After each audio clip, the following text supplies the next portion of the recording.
will be recording this session for those who are not able to be with us this evening, and so that they can have access to this information.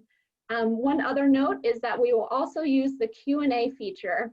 So if you have a question that comes to mind during the presentation, please click the Q&A button that is down on the bottom of your Zoom screen, and we'll strive to answer and address all questions as time allows.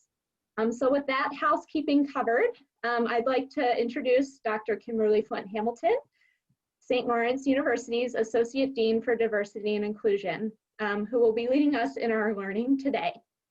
So Kimberly has been with St. Lawrence since January of 2017 and quickly got to work. Her leadership has helped our community grow, and she has worked tirelessly in this current moment to make sure that our students are being supported and heard. So thank you, Kimberly, for taking the time to connect with alumni, parents, and friends in this presentation of Moving Beyond Our Biases. So thank you, Victoria. I appreciate that introduction. Again, I'm Kimberly Flint-Hamilton. Please call me Kimberly. I'm the Associate Dean for Diversity and Inclusion, and my pronouns are she, her, and hers. And I'm so happy to be able to share this hour with you. This is an important topic, and I just love that. I love that we have an alumni that are so engaged with this important topic of diversity, equity, and inclusion. So I'm going to go ahead right now and share my screen because I have PowerPoint already. And so here we are. The topic of today's discussion is moving beyond our biases with special reference to race. So my plan is to talk for maybe 25 or 30 minutes, and I hope to leave another 25 to 30 minutes at the end for questions and discussion. So here are the goals of the session today. I hope that at the end of this session, we'll have a better understanding of race as a social construct. I hope that we will have learned about the various dimensions of racism, recognize the difference between explicit and implicit bias. We'll talk a little bit about the racial diversity of SLU's student body. And finally, we're going to talk a little bit about the difference between being not racist and being anti-racist. So let's get underway. So let's start with the definition of what race is. First of all, it's important to understand that race is a social construct. And that means that it's something developed by a social group or a society. It has no basis in it has no biological basis or genetic basis. And as the slide says, even though there can be observable differences between people of different races, these differences are a matter of gradation. There's no gene or no cluster of genes that are unique to all people of a certain race. And you know, if you're observant, you could see this for yourself. There are people, for example, who identify as white, who have skin as dark or maybe even darker than some either Asian or African descent people. And remember also that people from different races are completely interfertile. Now, the function of race in a society is to create a hierarchy, and that hierarchy results in racism. That is, treating people of different races as inferior or superior to people from other races. So there are three forms or three dimensions of racism that I'd like to talk about today, and they are individual racism, institutional racism, and systemic or structural racism. And we're going to talk about those one by one. First, individual or interpersonal racism. This is the type of racism that most people think about when they hear the term racist or racism. An individual internalizes a view of one race as superior to or inferior to another.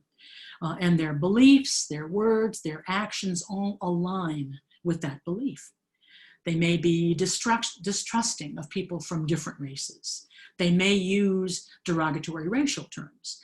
And if they're in a position to rent property or hire somebody for a job, they would tend to avoid renting to or hiring somebody of a different race from their own. The second form of racism I want to talk about today is institutional racism. And this is blocking people of color from accessing goods or services in institutions, either individual institutions like a bank or institutions writ large, like banking in general. One example is a bank may choose not to issue a loan to a person of color, even when their credit history is good and they make a good income, because they're perceived as being more risky despite those things. And if you look at these two quotes here from an article that was published recently, a Harvard job study found that job candidates were more likely to get a job interview when they whitened their names, that is, when they had white-sounding names. So 10% of job candidates, of Black job candidates, got interview offers when their race could be implied by their resume. But 25%, same resumes, right? But just whitened the resumes by changing the names and maybe changing some affiliations. 25% got offers when their resumes were whitened. And a similar phenomenon was observed to be true of Asian job candidates as well. 21% of Asian candidates got job interviews with resumes where their names were more European sounding, up from 11.5%.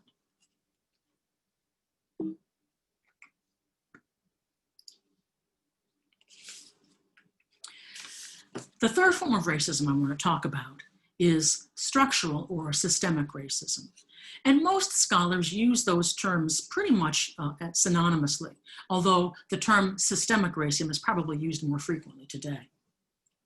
Now, systemic racism refers to the ways in which systems can reproduce privilege in a way that compounds the benefits that members of the majority culture receive from whiteness, and again, often without even realizing it. And the people that aren't white suffer. Now, it's important to understand that, now I have a kitten here that I just got this little kitten. I got two of them and they are a little needy, so forgive me for this, okay? Important thing to understand is that you don't have to be individually racist to benefit from structural racism or contribute to it. And redlining is a perfect example. By preventing people who were Black and brown from securing affordable loans to buy homes, people of color had no choice but to live in neighborhoods where the housing had lower value. And that meant that they had less potential to build savings, and they were in areas with lower property taxes, so their schools weren't funded as well either. But for whites, even though they may have actively rejected racism, and even if they fought against racism, they may still have benefited from it simply by applying for and receiving a loan, or by living in neighborhoods where schools were better funded. So this little cartoon is a good illustration of the persistence of systemic racism. Even if you try to eliminate all the outward signs of racism, its roots still run very deep, making it difficult to get rid of, especially since you can't always see it. So systems or institutions like housing, education, public health, and so on work together like cogs in a machine. They function to multiply or magnify the impacts of systemic racism. So for example, you may be unable to secure a loan for a home even if you have adequate money for a down payment and have a good job.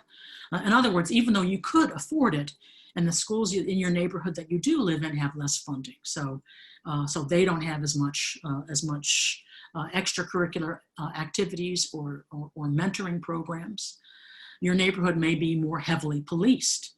There may not be as many grocery stores that have fresh foods. You may end up living in a food desert. So that means that there may be health concerns that result from it. And so just as the graphic shows, all of these things work together and amplify the impacts of racism that you may suffer. So I'm going to show you a little short video that explains systemic racism with the story of two children, Kevin and Jamal. So I'm just going to stop sharing this, and then I'm going to also share my video. And here it is.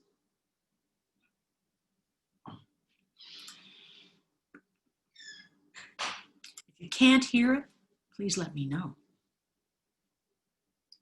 Jamal is a boy who lives in a poor neighborhood. He has a friend named Kevin, who lives in a wealthy neighborhood. All of Jamal's neighbors are African American, and all of Kevin's neighbors are white. Because Jamal's school district is mostly funded by property taxes, his school is not very well funded. His classrooms are overcrowded, his teachers are underpaid, and he doesn't have access to high-quality tutors or extracurricular activities. Kevin's school district is also funded by property taxes, so his school is very well funded. His classrooms are never crowded, his teachers are very well paid, and he has access to high-quality tutors and lots of extracurricular activities. Kevin and Jamal live only a few streets away from each other. So how come they're growing up in such different worlds with such different opportunities for success? The answer has to do with America's history of systemic racism. To understand it better, let's look at what life was like for Kevin and Jamal's grandparents. Decades after the Civil War, many government agencies started to draw maps dividing cities into sections that were either desirable or undesirable for investment. This practice was called redlining, and it usually blocked off entire black neighborhoods from access to private and public investment. Banks and insurance companies used these maps for decades to deny black people loans and other services based purely on race. Historically speaking, owning a home and getting a college education is the easiest way for an American family to build wealth. But when Jamal's grandparents wanted to buy a house, the banks refused because they lived in a neighborhood that was redlined. So Jamal's grandparents were not able to buy a home, and because colleges could prevent them from attending through legal segregation, their options for higher education were really scarce. Kevin's grandparents, on the other hand, got a low-interest loan to buy their first house and got accepted into a handful of top universities, which traditionally only accepted white students. This opened up a wealth of opportunities that they were able to pass on to their kids and grandkids. Even as late as the 1980s, an investigation into the Atlanta real estate market showed that banks were more willing to lend to low-income white families than to middle or upper-income African-American families. As a result, today, for every $100 of wealth held by a white family, black families have $5.04. A 2017 study confirms that redlining is still affecting home values in major cities like Chicago today. This explains how Kevin and Jamal inherited vastly different circumstances. Unfortunately, the story doesn't end there. A big part of systemic racism is implicit bias. These are prejudices in society that people are not aware that they have. Let's go back to Kevin and Jamal. Against all odds, Jamal manages to be the only student from his high school to get accepted into a great university, the same one that Kevin and his high school friends are attending. But after Kevin and Jamal both graduate, Jamal notices that his resume isn't drawing as much interest as Kevin's, even though they graduated from the same program with the exact same GPA. Unfortunately for Jamal, studies show that resumes with white-sounding names get twice as many callbacks as identical resumes with black-sounding names. Implicit bias is one of the reasons why the black unemployment rate is twice the rate of white unemployment, even among college graduates today. You can see evidence of systemic racism in every area of life. The disparities in family wealth, incarceration rates, political representation, and education are all examples of systemic racism. Unfortunately, the biggest challenge with systemic racism is that there's no single person or entity responsible for it, which makes it very hard to solve. So what can you do? The first thing you can do is work towards becoming more aware of your own implicit biases. What are some prejudices that you might hold that you're not aware of? Second, let's acknowledge that the consequences of slavery and Jim Crow laws are still affecting access to opportunity today. As a result, we should support systemic changes that create more equal opportunities for everyone. Increasing public school funding and making it independent from property taxes would be a great start, so that poor and wealthy districts can receive equal access to resources. Systemic problems require systemic solutions. Luckily, we're all part of the system, which means that we all have a role to play in making it better. Peace.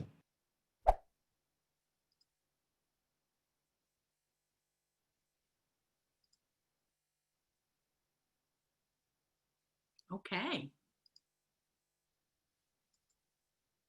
So Kevin and Jamal have different experiences, and some of those experiences can be boiled down to their race. So let me get back here. So here are just a few takeaways from this video. There's a historic legacy of institutional practices that perpetuate racial inequity. And even though laws have changed, like the practice of redlining, which was declared illegal in 1968, the legacy still persists, and the practice still has impacts on people who live in major cities throughout the United States. One result of systemic racism involves wealth accumulation, with the average wealth for white families being nearly 20 times that for Black families. Implicit bias impacts the degree to which people with Black-sounding names get callbacks and end up being offered jobs. But there are some things that you can do about this. This is a very daunting problem, right? But there are some things that you can do. Be aware of your own experiences. Be aware of your discomforts, and support systemic change that will perpetuate racial equity instead of racial inequity. So now I want to turn to our third goal, which is recognizing the difference between explicit and implicit bias, which was also mentioned in the video. Now, the term implicit bias has been in the news a lot in the past couple of years, and so it's really important to try to understand what it means. Explicit bias is felt and expressed directly. People who are exhibiting explicit bias have feelings of superiority over other identities, underrepresented identities, and they're not afraid to express them directly. And so an example of explicit bias is you might place a sign in your store that says, we don't rent to, or we don't sell to people from this particular identity. And it very much resembles interpersonal or individual racism. But implicit bias is different. It's expressed indirectly, and you may not even realize that you have a bias on a conscious level. It operates sort of below the level of consciousness. And an example of this is, you may be walking down the street, and for example, a person of color may approach you, and all of a sudden you might clutch your purse a little more tightly, or you might even want to cross the street.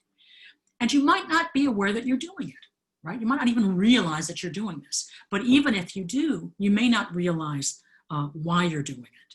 Unconscious bias impacts your feelings and your behaviors.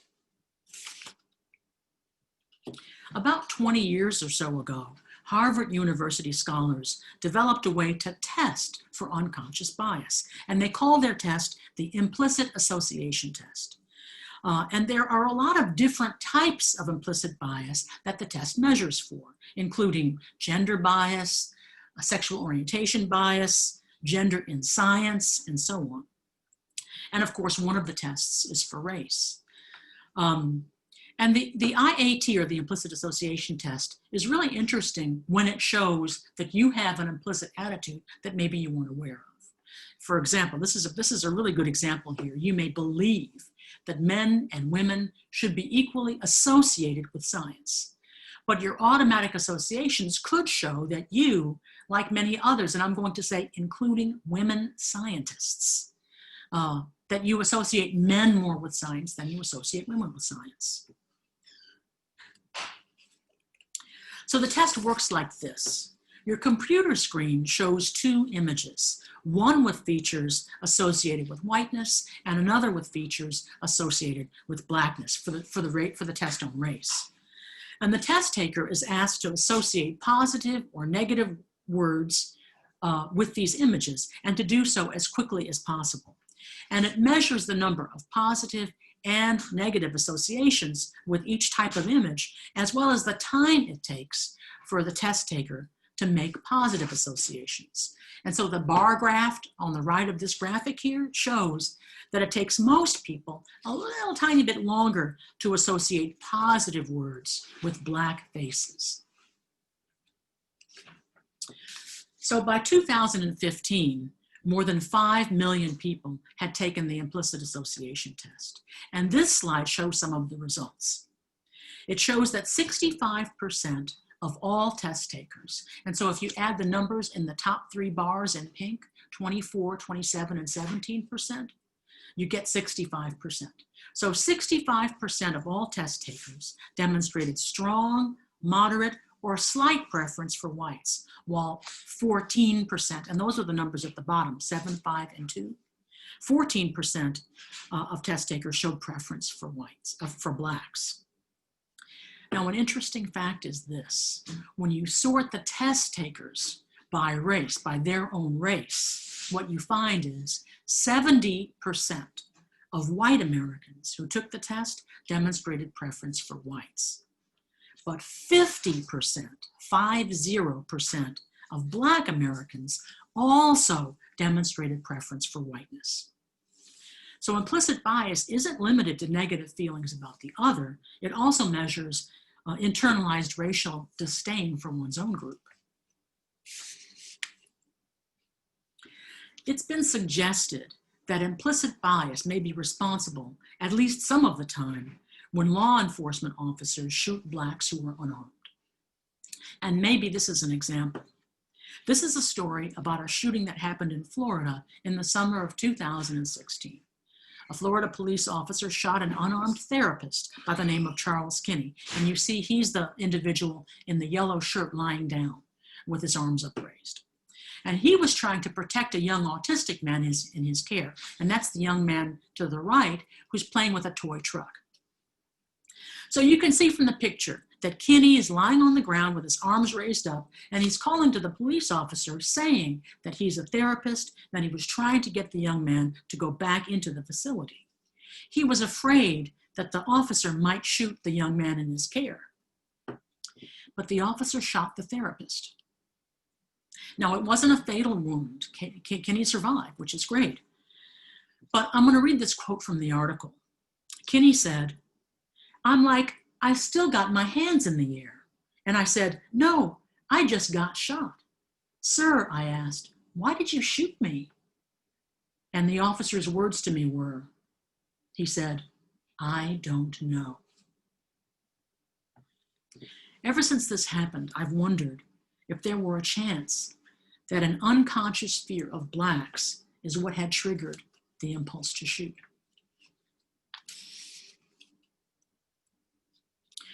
So it's really important to try to understand all of this. A significant portion of SLU's undergraduate population are students of color, and this is shown by this slide, which reflects our population from fall 2019. We just conducted the census, and so I don't have the 2020 numbers just yet.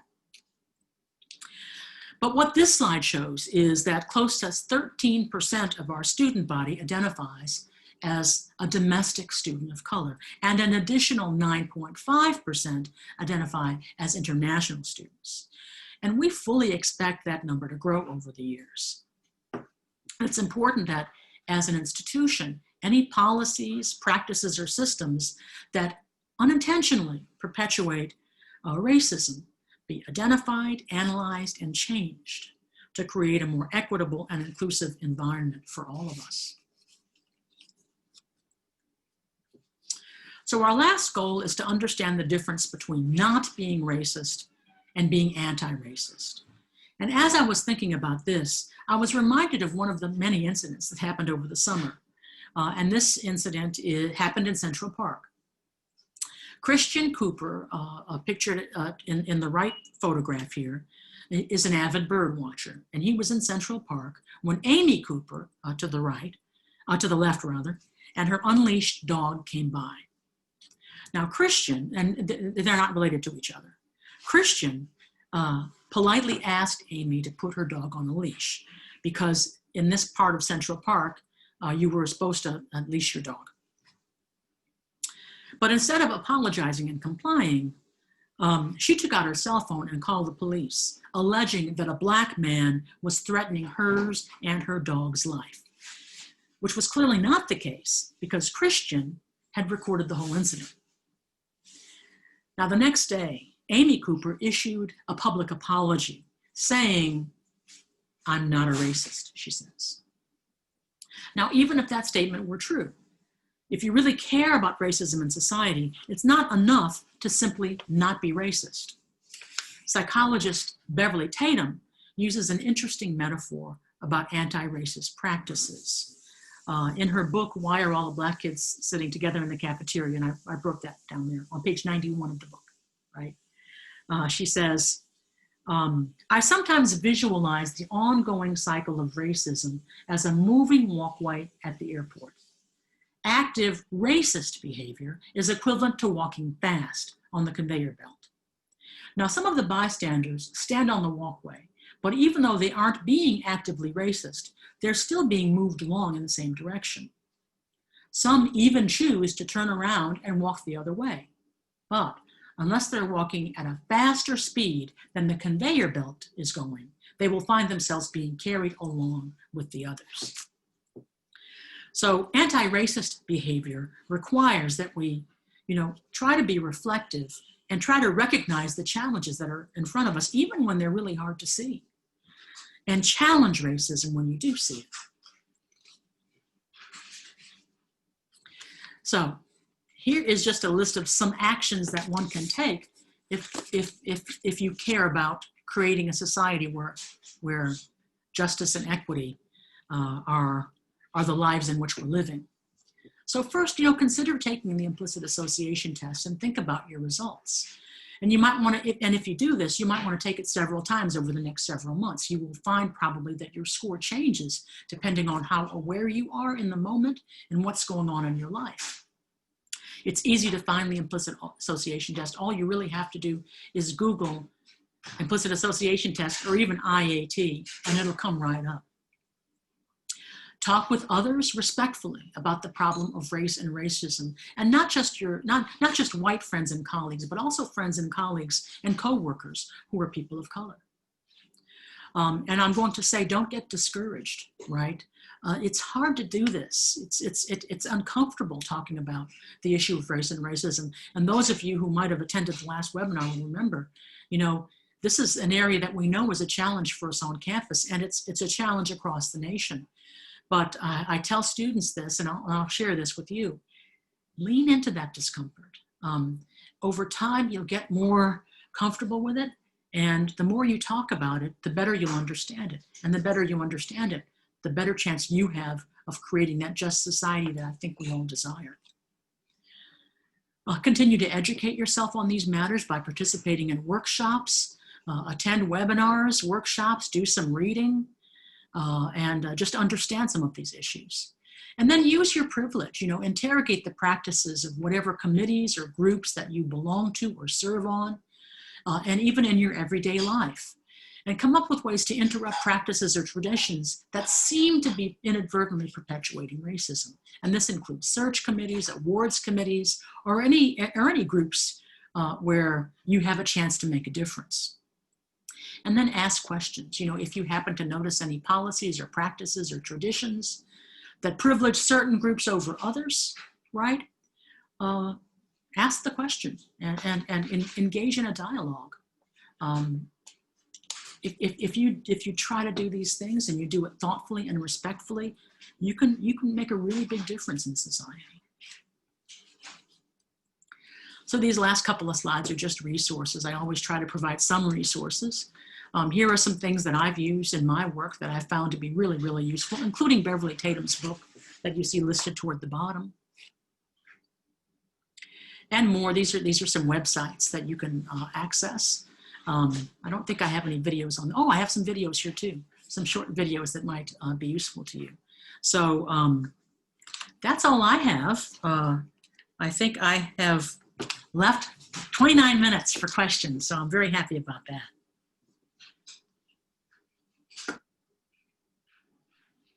Awesome, yes. And one thing I will mention too is that I will be making a PDF resource of the slides that Kimberly has for us this evening. So those links will be accessible to you later on as well. So if you're interested in that, anyone can email me at any point. But at this point, we are getting questions in. So if you do have a question, make sure to utilize the question and answer feature at the bottom. But Kimberly, we do have a great first question, I think, from Varna. And they ask, what is St. Lawrence doing to actively educate and acknowledge issues concerning diversity, equity, and inclusion within the academic and non-academic curriculum? That's a big question. But I appreciate this question because I am constantly reflecting on what we can do better or what we can do differently. And I'm asking myself the same questions that I'm asking you to ask yourselves. Like, where are the gaps, right? Where did I think I was doing, or I was doing a good job, or there wasn't a problem, and maybe there really is a problem. So there are a lot of things that we're doing. First of all, we have a 23 or 24 member University Diversity Committee. And we're in the process now of putting together a strategic action plan for diversity and inclusion that we're this close to being ready to release it. Victoria's on the committee as well. And we're thinking about ways to transform the institution. Some of you may remember that back in 2013 and 2014, there was a presidential commission on diversity and inclusion that was informed by a lot of focus group work. And this was before I came to St. Lawrence.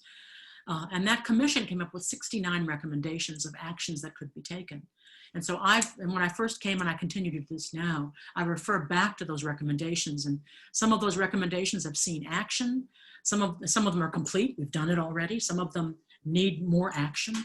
And so some of them we kind of have to put a pin in, right? Because we're not ready to do those just yet, although we recognize the importance of them. So there's that. There's the climate survey of 2018 that included faculty, staff, and students. We got a lot of rich data there. And we're using the climate survey and the focus groups that we conducted last year to inform that. So and I know you want specific things, so here are some specific things.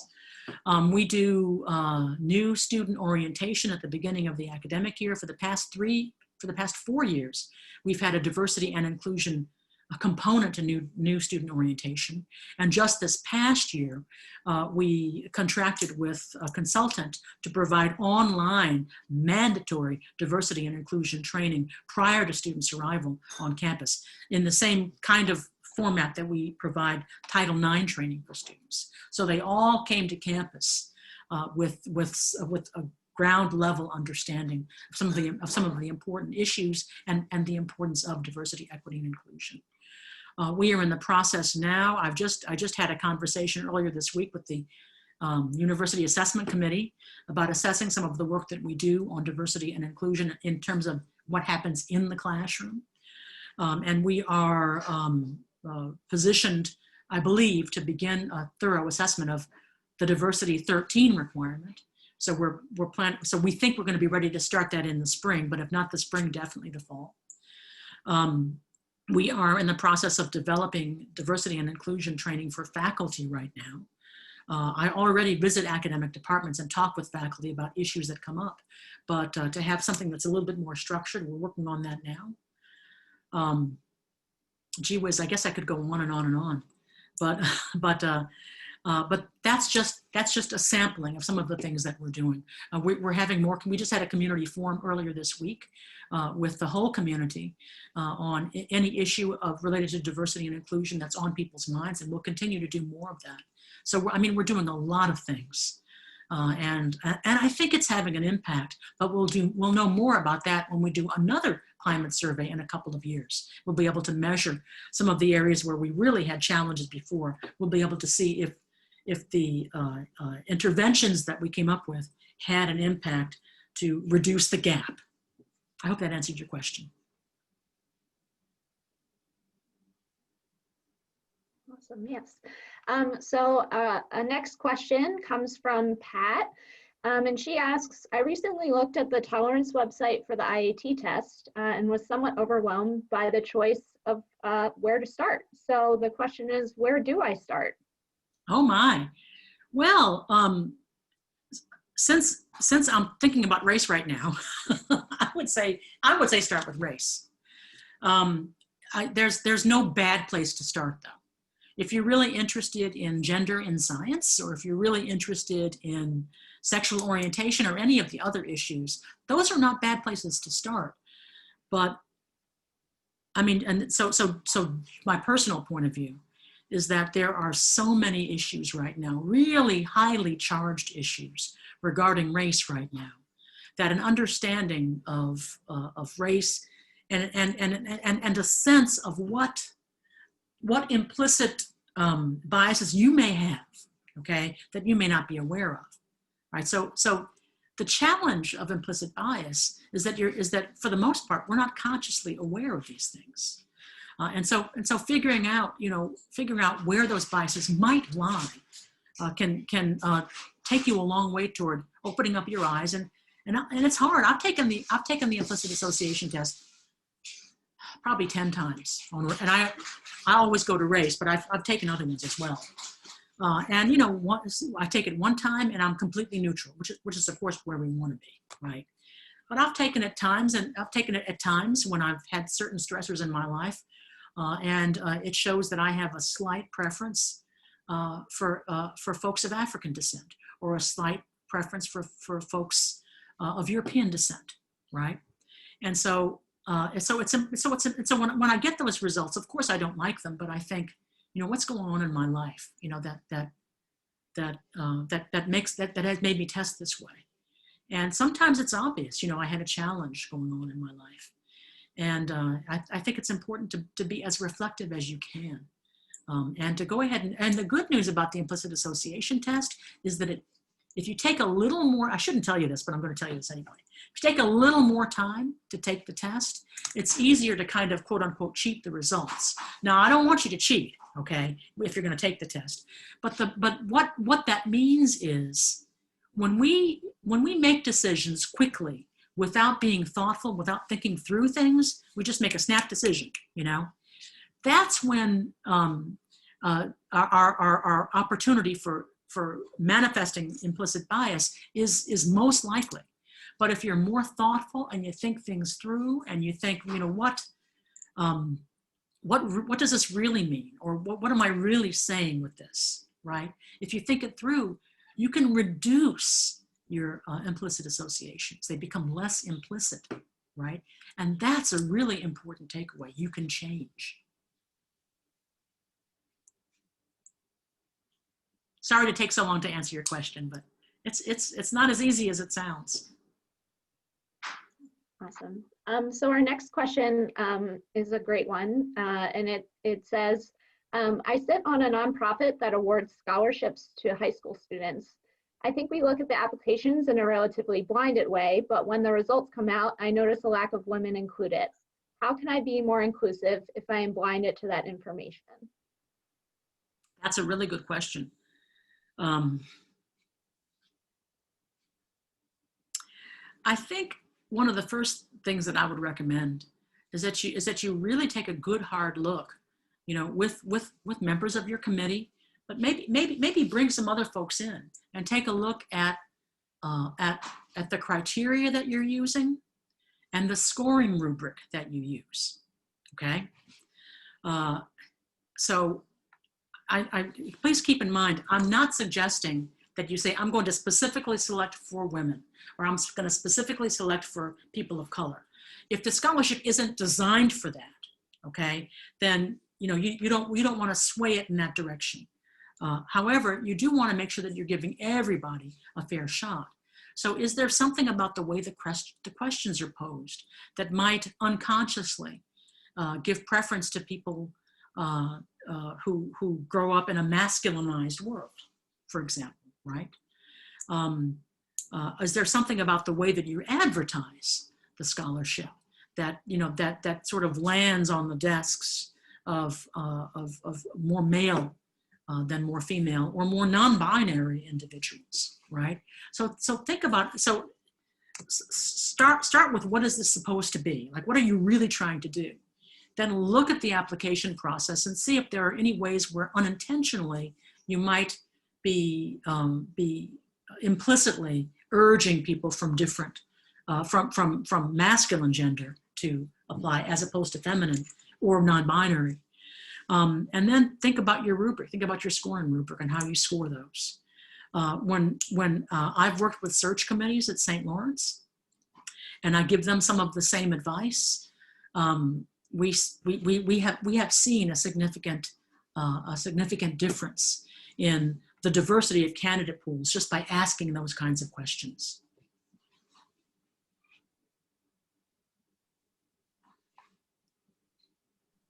Awesome. We're just having all the questions pour in, so this is great. Thank you so much. Gunnar asks, first of all, thank you so much for hosting this webinar. And then he poses, with the search process for a new university president starting, how can alumni and those of you on campus ensure the momentum that President Fox has started on these issues continues under our next slew president? Well, I think that one thing that as an alum you can do is just make it very clear to the chair of the search committee that you really want this, right? And I will tell you right now, full disclosure, I'm on the search committee. I'm one of the members of the search committee, and I was so glad to be asked, and I'm so happy to do this work. But yeah, and so I can communicate it, but it would be nice if you're passionate about this, communicate with the search chair. Mary Ann Roach Smith is the search chair. I think, you know, we've met a couple of times so far, and I feel as if we all have embraced a value for diversity, equity, and inclusion, because that's one of our institutional values, right? We have a university diversity statement. You know, this is part of our DNA. This is part of who we are. And so I feel confident that we're going to select the right person for this institution. I feel good about that. But yeah, if you have a say, then I strongly urge you to say it.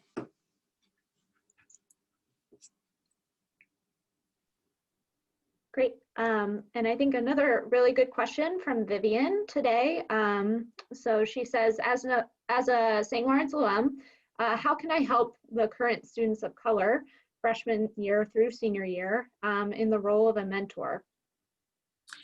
Oh, there's lots of great ways. There's lots of good answers to that one, and I'm gonna ask Victoria to help me with this one. The Laurentian Engagement has just launched an initiative called IDEAL, and IDEAL is an acronym that stands for Inclusion, Diversity, and Equity Among Laurentians.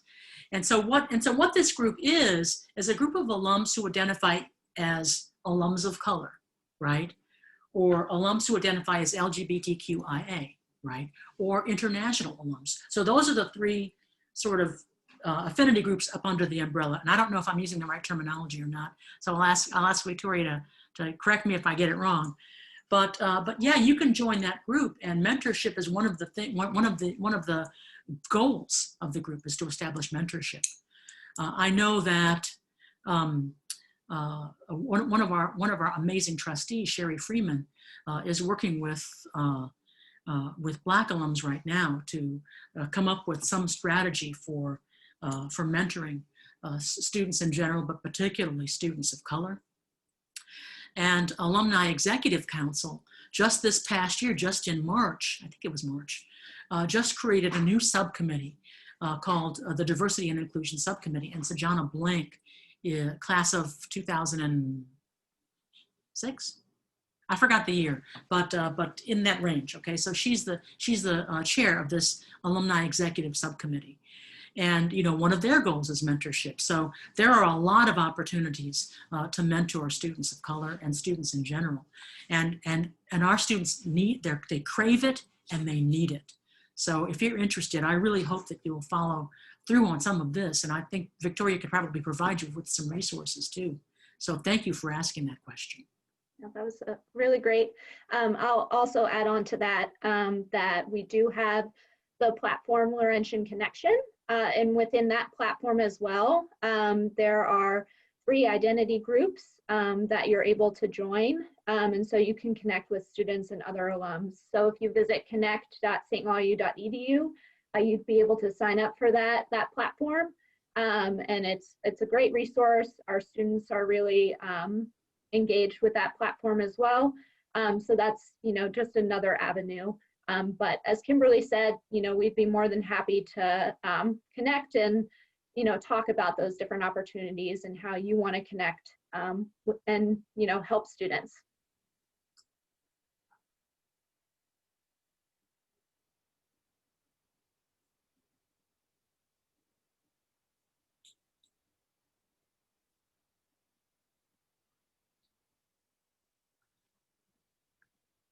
Okay, just looking at all our questions here. So Kimberly, one of our other questions was about reaching the benchmark of 20% students of color on campus, and just how realistic that is and how would we kind of get there. So that's the question that's out there. That's a really good question, and you're right. That's one of the things that was recommended in the Presidential Commission report, that by now that we have 20% domestic students of color. I think it's a realistic goal, but it's harder to achieve than was originally thought. It's not just a question of bringing people in, right? It's a question of ensuring that we have adequate funding for all 4 years. It's a question of ensuring that we have adequate resources so that all of our students that we bring in can thrive. And we have challenges that a lot of other institutions don't have, which is our geographical location. We're so isolated, some would say that we're in the middle of nowhere in Canton, New York. I prefer President Fox's view on this, which is we're in the center of everywhere, but it's isolated, and unlike some institutions that are also rural and a little isolated, there's no city center that students can go to, and so students, especially students of color, feel very isolated sometimes when they come here. So I think at about 12.7, and I hope growing, right? I know we're getting closer, but it's going to take a little bit more time, and I think it will happen with intentionality. We have scholarship programs that are specifically designed for students who are passionate about issues of diversity, equity, and inclusion. And so they don't select for example, they don't say, if you're a student of color, you can have the scholarship. They say, if you have demonstrable passion for this work, then you might be eligible for this scholarship. And most of the people who have that passion, but not all, happen to be students of color. And so, a lot of it is going to be relying on having funding. Sometimes we have very generous scholarships for students, but there's still a gap. And if the gap is, $5,000, or if it's $500, right? For some students, it might as well be $5 million, right? So part of it is financial. Probably a large part of it is financial. I think we can get there. I have faith that we can get there. We have an amazing Vice President of Admissions, Florence Hines, and she works tirelessly and passionately to make sure that we have a diverse student body, because we all recognize the importance of diversity to the educational enterprise. I guess the short answer to your question is yes, we can get there, but it might not be in 2 years or 3 years. It might take longer, and it'll cost.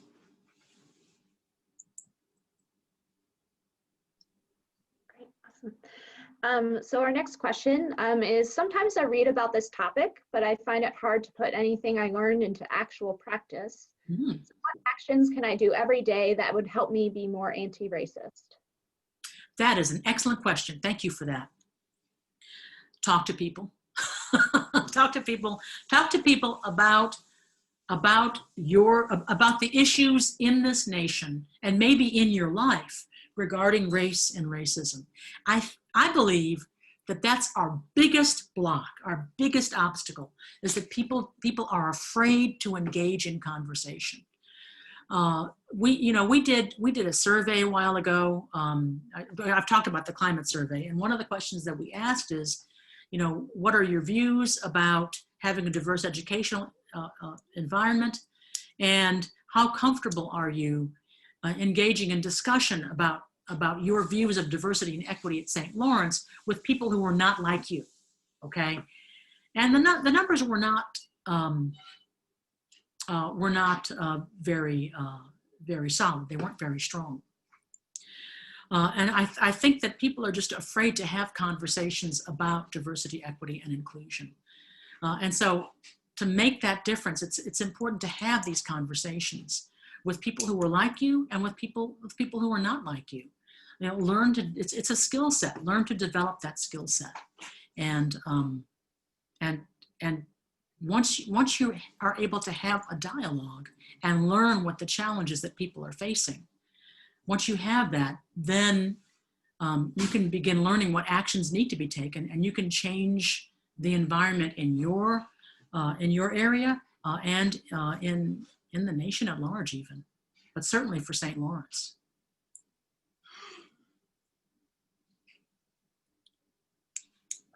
Great, and I think that feeds right into our next question. So what is SLU doing in terms of the work for anti-racism? That's a really good question too. Thank you for that. So we're doing a lot of work to engage with student groups. So some of you may have heard of the Black Laurentian Initiative. This is a group of students who over the summer put together a letter to President Fox and the Board of Trustees asking that certain actions be taken to create a more anti-racist environment at St. Lawrence. And you know, President Fox responded and is in the process of meeting those requests of these students. So part of it is engaging with students, trying to create an environment in which they can say what they feel honestly and without judgment, and doing what we can to help meet those needs. So that's on the student side. On the faculty and staff side, we have a new group that just started convening over the summer called CARE. And CARE is an acronym for Committed to Action for Racial Equity. And they meet on a weekly basis, and there are several subcommittees of this group, and they put together resources, programming, workshops designed to create a more anti-racist curriculum and a more anti-racist culture at St. Lawrence. And so they've been doing amazing work. They've put together lists of resources, readings, webinars, and all kinds of things like that. So those are among the things that we're doing at St. Lawrence to create an anti-racist environment.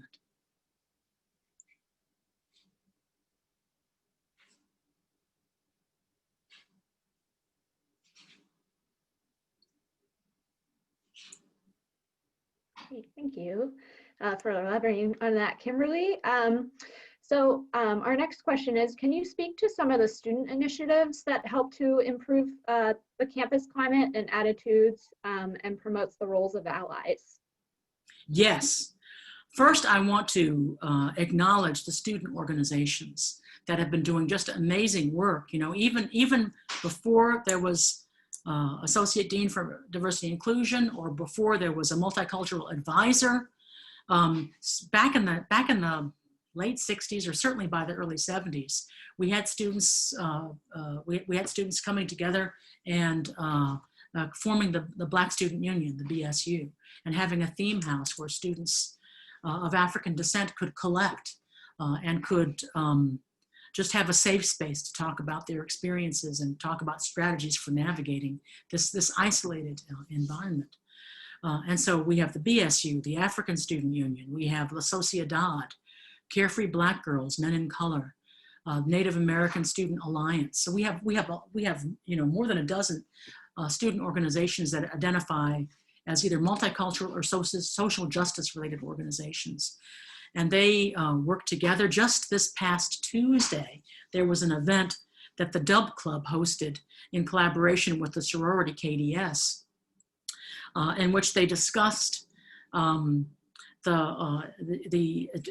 environment of exclusion among Greek organizations and what could be done about that. And it was an engaged and lively discussion with, at one point, I think over 100 students were engaged in that conversation. So that was amazing. What else have we? Can you read the question again? I think I've forgotten a piece of it.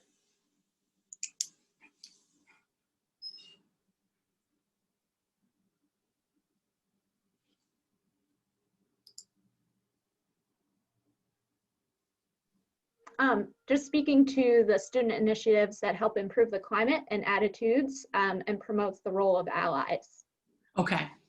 So we have a student organization called Spectrum that is for students who are either themselves identify or are passionate about issues impacting LGBTQIA community. And so they put together all kinds of programs and programming, and they also we have just barely begun to kind of work together with a faculty staff ally group so that, you know, we can listen to one another, hear one another, and maybe collaborate on programming. I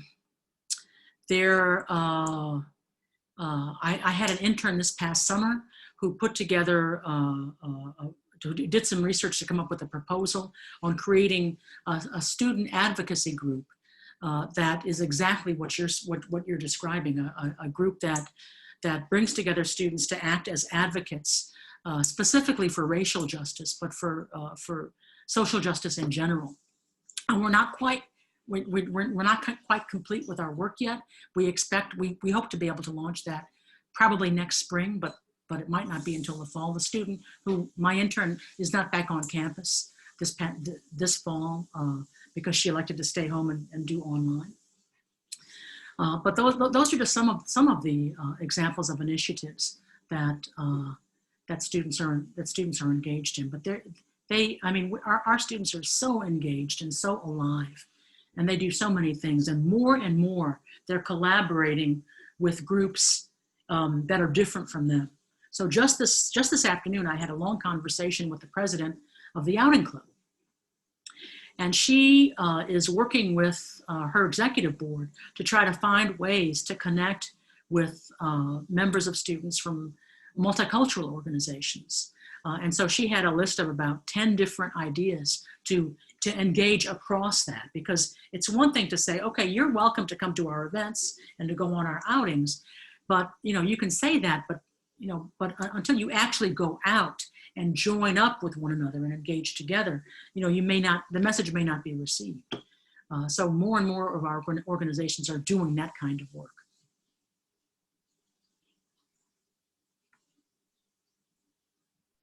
Great, thanks, Kimberly. So another question is, can you explain a little more about equality versus equity? Yes, okay. So equality is, the concept of equality means that you make sure that everybody gets the same thing. So if I wanted to make sure that that everybody had a ticket to go to a ball game, okay, all I would have to do is buy the tickets and hand them out, and everybody would have the ticket to go to the ball game. But I might not be taking into consideration that, giving people a ticket is one thing, but some people may not have transportation to get to the ballpark. Or some people may not have adequate shoes to wear to go to the ballpark. They may not have shoes, or they may not have a winter coat because it might be cold outside. So equality is making sure that people get the same things. Equity is being more attentive to the needs and meeting the needs so that everybody has the same opportunity to flourish. So I hope that makes sense. So if you're concerned about equity, you look at the environment and the degree to which certain groups might be failing to thrive, because even though you gave everybody the same thing, this group is still lacking something they need.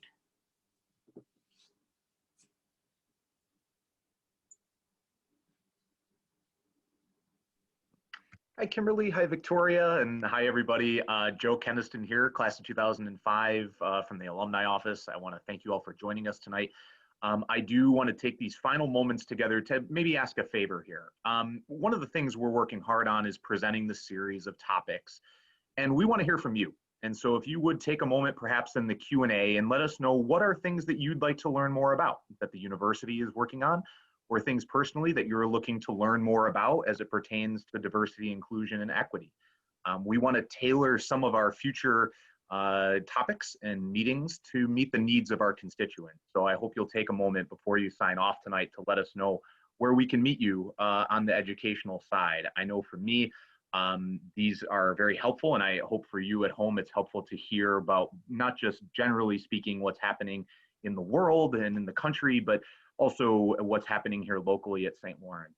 I want to thank Kimberly for the time and effort she put in. I also want to thank those who put in, though we have so many questions, I want to say thank you to Victoria trying to weed through so many different questions on the topic. But I would like to ask one that Kimberly, that came through that, and then one actually another one that so this is what happens, everyone. But one comment that came through that I think it came in right around the time you were talking about people who agree and people who disagree on these topics, and I think it's important that we talk about that with a comment that came in from one of our guests tonight, who said, "I'm going to guess that you believe white people should feel guilty about who they are. Why not just say white privilege and white guilt when describing your views? I don't believe the premise of institutional racism or white privilege are useful and promote division between the races, and that this is a problem." And I wanted to give you a chance to respond to that, because I think that's exactly what you're promoting, is the opportunity to have that type of dialogue. So I'm so glad you brought that up, Joe. I want to say that I don't think that white people should feel guilty. I do believe in the concept of privilege. I believe that all of us navigate our worlds with various different kinds of privilege. And I think a perfect example is able-bodied privilege, right? Some of us are born able-bodied, and we've been fortunate enough to not, have any accidents. And so we can walk upstairs and we can hear fine and we can see well enough anyway, even with glasses, right? And so we have the privilege of navigating the world without having to encounter obstacles to our ability to maneuver. That's a privilege that if you have it, you probably don't think about it very often, because you just go about your life, you navigate through your life. But if you don't have able-bodied privilege, if you have a mobility challenge or a hearing challenge or a vision challenge or a mental challenge, right? You navigate the world in very different ways. And you may not have done anything to earn that disadvantage, just like the person who has the advantage didn't earn anything to have that advantage. But there's a real difference in the way they navigate the world. And so if you grow up in America and you're white, there are certain things that are just easier for you to do because you're white.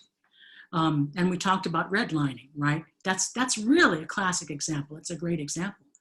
Now, I'm not saying that anybody should feel guilty about that. In fact, I'm kind of saying the opposite, right? Use that privilege. You have a privilege that makes life easier for you in a lot of different ways. So be aware of that privilege and use it. In the same way that the person with able-bodied privilege might, want to advocate for their institution to make sure they have adequate wheelchair ramps, right? Or to have signs in Braille, right? So I think guilt over any kind of privilege is a waste of time. I think instead, process it, think carefully about it, and figure out a way to use that privilege to your advantage and to other people's advantage. I also want to say Sure. that talking about it, like raising the question in this forum, but also outside of this forum, talking about it will take us a long way toward understanding it. But I do want to say that when we do talk about it, it's important that we do so in a respectful way. I'm bringing my perspective and my identities to the conversation, and other people are bringing theirs. And there's a good chance that we have different experiences. We have different lived realities. But mine is valid and yours is valid too. So let's have that conversation. Well, I appreciate it, and I appreciate the question that came in, and that's what these forums are for. So we really do appreciate the openness and being able to have that conversation. I do want to be mindful of the time. I'm going to throw one more out because Emmy put out a great question. And how can the FYP program be utilized to address issues of power, race, oppression, and privilege? FYP program, such a key cornerstone at St. Lawrence. How can we leverage that, Kimberly? That's a tough one. And I'll be honest with you, it's a question that I've been thinking through almost since I came to St. Lawrence. And I don't have a good answer for you. But the structure of the FYP is such that there are certain learning goals associated with the first year program, but faculty members are invited to submit topics that they want to teach. So they're not all going to be about race, and they're not all going to be about privilege or advantage. And that's not a bad thing. I'm not suggesting that it is. But since the first year program is the students' really first exposure to St. Lawrence and their first opportunity for most of them to make real connections, it's important that we're thoughtful about some of the opportunities that the FYP presents. So one of the things that we actually do in the FYP is we attempt to cluster students. So we don't have FYPs where there's just one student of color or just one international student. We try to have several in each, to the degree that we can. But of course, the challenge of that is if you put 5 international students, or 2 international students and 2 domestic students of color in one FYP, and you do that with all of them, because our numbers of students of color and international students is not as high as we'd like, that means that there are some FYPs that end up being all white, for example. And that's just one identity, one that's measurable, right? So it's a challenge. So one of the things that I'm doing to try to address that challenge is I visit FYPs. Okay, so I am in the process now of going around to as many FYPs as will have me. And I ask them for about an hour of their time, and we talk about topics like diversity, equity, and inclusion, creating an inclusive community. Right now, the theme this year is having difficult conversations, because, I said it before and I'll say it again, we will never understand one another until we can lean into those conversations with people who maybe we know that you're going to have a different point of view on something than I have, okay? And maybe my natural inclination is to say, I don't want to have a fuss, and so I'm just not going to raise that issue at all, and maybe I won't talk about it. But you're turning your back on an excellent learning opportunity, right? An exciting learning opportunity. So I tell people, especially now, to lean into those conversations, but do it with respect, right? Be empathetic. If things start to get heated, walk away and come back to it another time. But it's only through these dialogues that we have a chance to really understand one another and really grow.